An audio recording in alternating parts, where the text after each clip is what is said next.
Fala galera do CodeCAD, meu nome é Thaleson e hoje nós vamos aprender um pouco sobre vetores.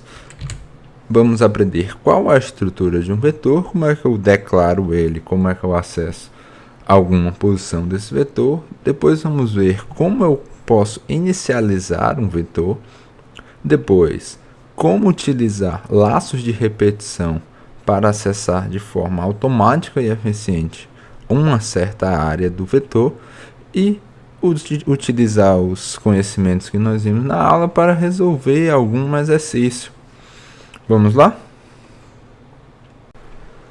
Estou aqui no CodeBlocks.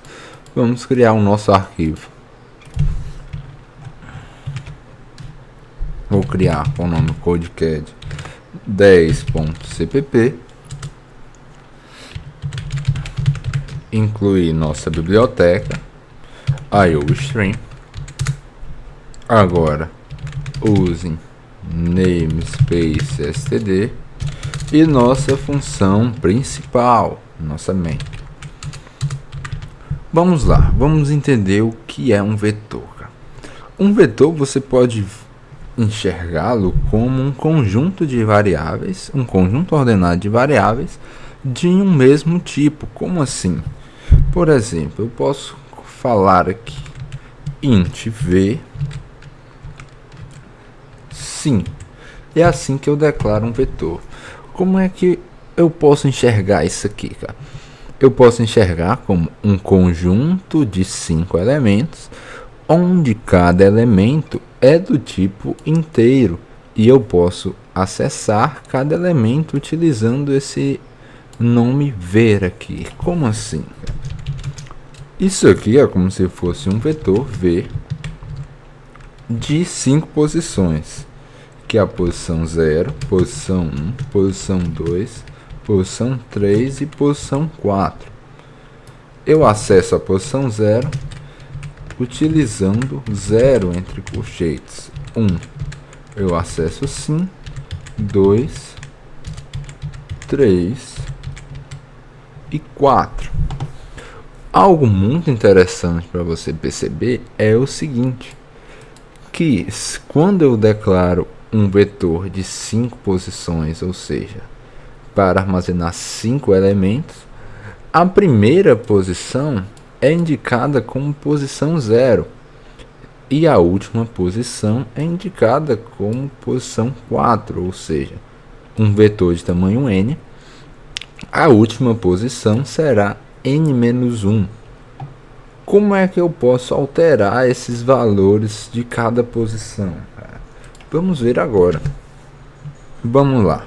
Vamos colocar para V0 receber algum valor, por exemplo 1.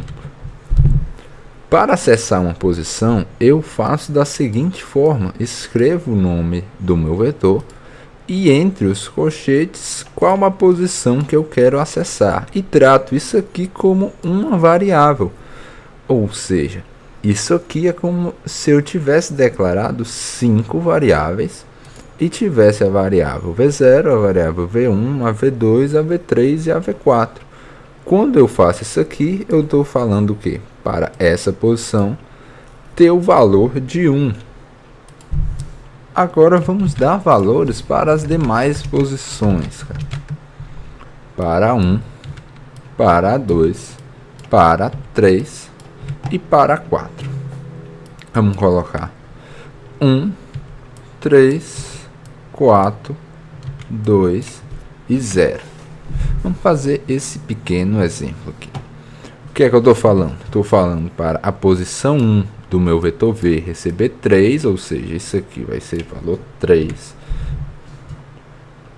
A posição 2 ser valor 4.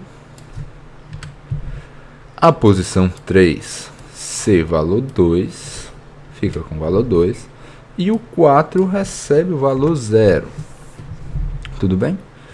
Quando eu faço isso aqui, eu tenho 5 variáveis e eu acesso cada uma dessa forma. Vamos agora imprimir. Para eu imprimir, eu vou considerar que isso aqui é uma variável, cara. Então vou escrever dessa mesma forma aqui para imprimir o valor de alguma posição do meu vetor. Então vamos lá. Vamos imprimir a posição 0 mais a posição 1. Ou seja, o que é que ele vai imprimir aqui? Ele vai imprimir o valor que está na posição 0, que é 1, mais o valor que está na posição 1, que é 3. Ou seja, vai imprimir o valor 4. Perceba? Imprimiu o valor 4. Muito bem, pessoal. Uma grande vantagem de utilização de vetor é que, além de eu conseguir declarar muitas variáveis com apenas escrevendo apenas um nome de um vetor e a quantidade de variáveis, eu também posso automatizar várias coisas aqui. Por exemplo, eu poderia inicializar já todos os valores desse vetor. Basta eu falar para ele receber os valores que eu vou querer colocar nesse vetor, começando do 0 até o 4, né? Ó, eu vou falar posição 0 recebe 1, posição 2 recebe 3, a posição 1 recebe 3, que é a segunda posição. Posição 2, que é a terceira, vai receber 4. A posição 3 recebe 2 e a última posição recebe 0. Inicializei o meu vetor de 5 posições. Vamos imprimir para ver se realmente deu certo. Vou imprimir o V de 1 mais o V de 3.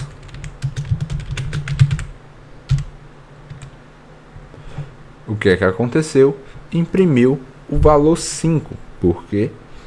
Porque o V de 1 é 3 e o V de 3 é 2. Perceba sempre que começa do 0. Então, o 1 é a segunda posição e o 3 é a quarta posição.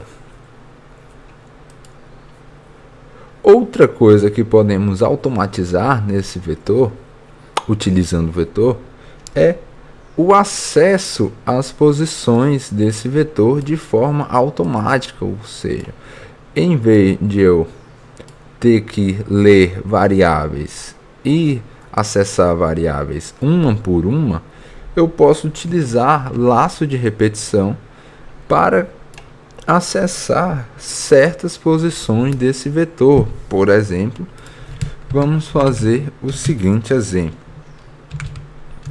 Vamos acessar cada uma das posições desse vetor, sempre esperando que eu digite um valor para ela. Como é que eu faria isso se fosse variáveis separadas? Eu teria que dar 5 CINs aqui, né? V0, V1 e assim vai. Só que agora eu estou utilizando o vetor. Eu posso fazer isso utilizando um laço de repetição.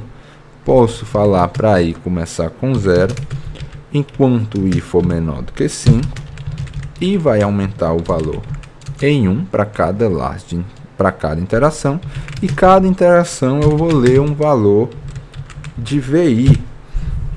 Se isso aqui pareceu complicado para você, vamos ir fazendo passo a passo aqui o que é que está acontecendo. I começa com valor 0. Tudo bem? Eu vou ler V0, porque I está valor 0. Depois, I aumenta mais um valor, vai para valor 1. E vou ler V1, ou seja, estou lendo a segunda posição. Faço da mesma forma para a terceira, para a quarta e para a quinta, fazendo só com um for e um CIN, eu estou conseguindo ler 5 valores. 5 valores dá a impressão que eu também poderia fazer com CIN. Mas tome um exemplo, se por um acaso fosse 5.000. você não ia escrever 5.000 cins aqui, né? Então você vai utilizar laço de repetição para que você consiga ler todos esses valores de forma automática. Outra grande vantagem de um vetor, além de eu conseguir preencher e ler várias variáveis com um único for, eu também posso acessar uma certa área desse vetor de forma automática. Por exemplo, digamos que eu dei todos os valores e agora eu quero imprimir os valores de forma contrária à ordem que eu li. O que é que eu vou fazer? Eu vou fazer um for para ir de 4 até o 0 e sempre imprimindo o valor que eu estou lendo, ou o valor que está no vetor. Vamos lá, eu posso colocar para o i começar de 4. Por que o i está começando do valor 4? Porque eu primeiro li todos os valores, agora eu quero imprimir de forma contrária. E qual é a última posição? Posição 4, porque se é tamanho 5, a última posição é 5 menos 1. Começa com o valor 4. O que é que eu vou estar fazendo agora? Eu vou estar diminuindo. Vamos lá. Se V tem 4 posições aqui, A0, A1, A2, A3 e A4. Eu lendo, eu fui do 0 até o 4. Então, para imprimir na forma contrária, eu tenho que ir do 4 até o 0. Então, o que é que eu tenho que fazer? Eu começo do 4 e vou diminuindo até quanto? Até enquanto o i for maior ou igual a 0. Maior ou igual a 0. E em cada lá de repetição, cada interação, o que eu vou ter que fazer? Vou diminuir 1 no valor da variável que eu estou utilizando para acessar a posição. Então, i menos menos. Agora vamos lá. Vamos imprimir os valores de forma contrária. Vou imprimir o valor de v e pular uma linha. Vamos executar isso aqui. Eu vou entrar com os valores aqui. Vou colocar 1, 2, 7, 8, 10. O que é que aconteceu? O 1 foi para a primeira posição, o 2 foi para a segunda, o 7 para a terceira, o 8 para a quarta e o 10 para a quinta. E para imprimir, eu estou fazendo o contrário, eu começo da última posição e estou voltando para a primeira. Então, vou imprimir o 10, o 8, o 7, o 2 e o 1. Muito bem. Vetores, você tem que exercitar bastante, que é algo que você vai usar muito. Praticamente todos os problemas, a maioria dos problemas, utiliza-se vetor para resolver. Então você vai ter que praticar bastante sobre esse tema da aula de hoje. Como é que você vai praticar? Resolvendo exercícios. Vamos resolver o primeiro exercício para você ter uma noção como resolve exercício utilizando o vetor. Vamos lá. Agora vamos resolver um exercício de vetor. Vamos ver o exercício campo minado. O que é que esse exercício quer? Ele vai dar um campo para a gente, um campo minado, e quer que a gente imprima quantas bombas tem na adjacência de cada posição.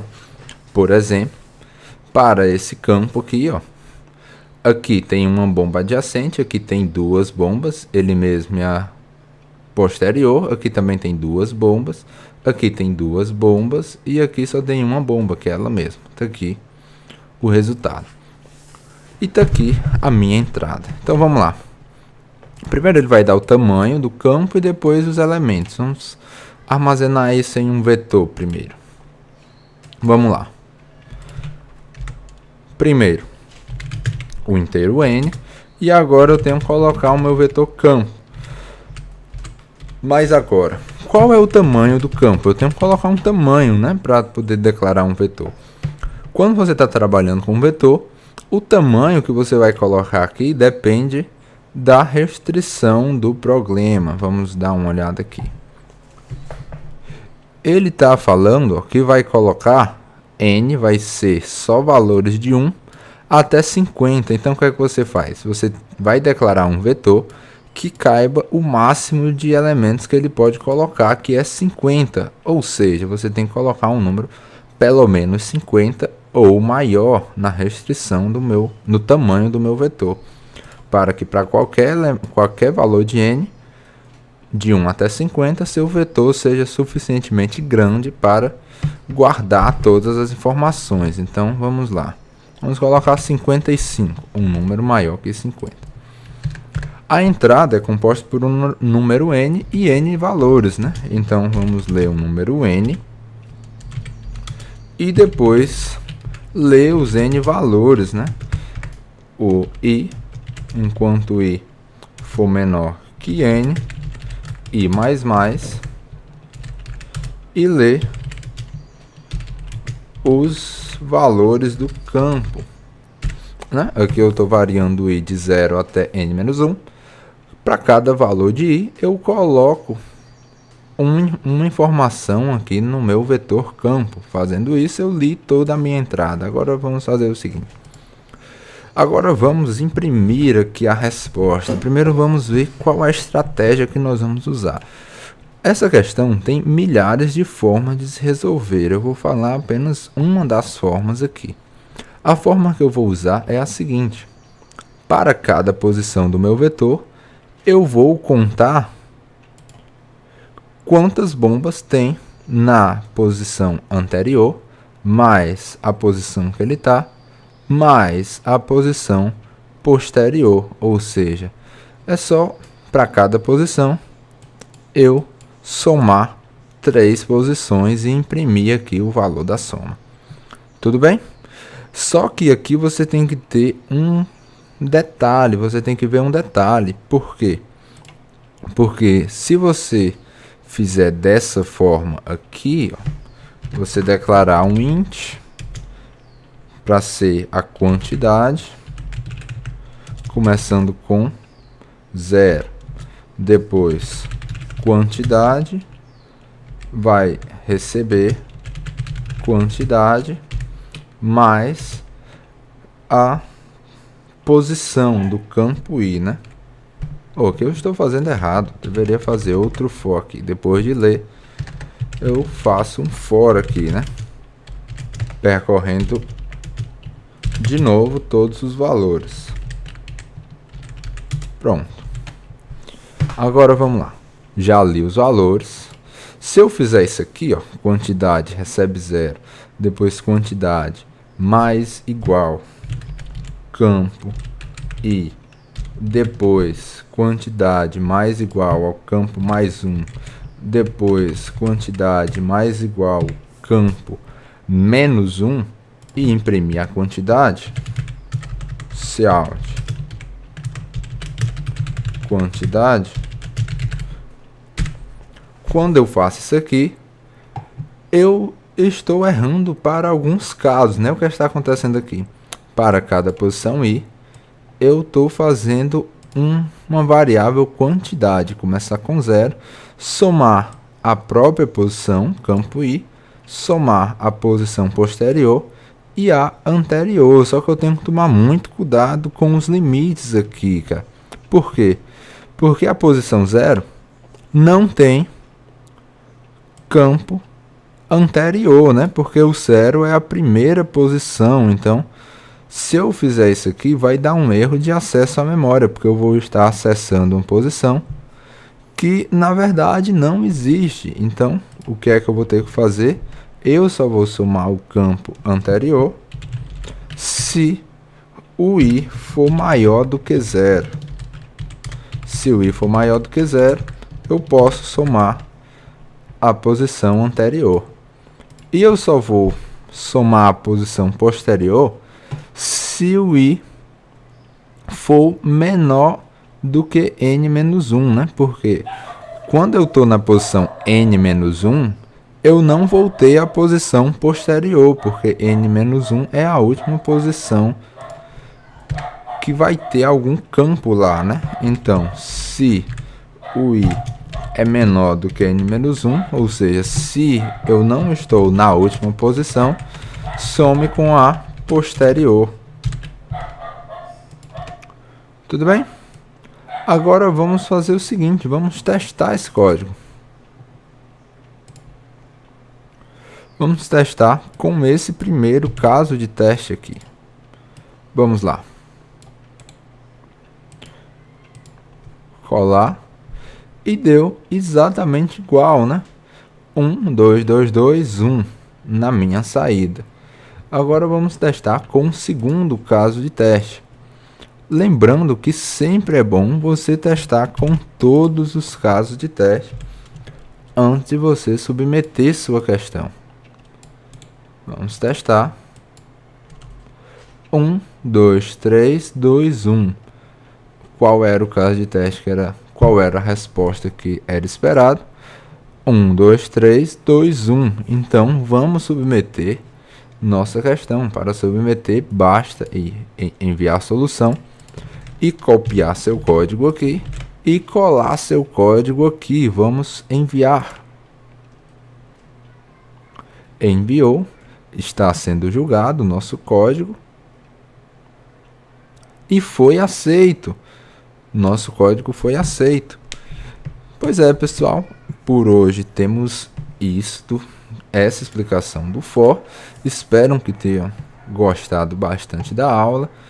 Como sempre, eu vou indicar que vocês pratiquem bastante, porque programação não é algo que se aprende sem prática. Você tem que praticar bastante todos os dias para que você consiga alcançar um aprendizado bacana aí, né?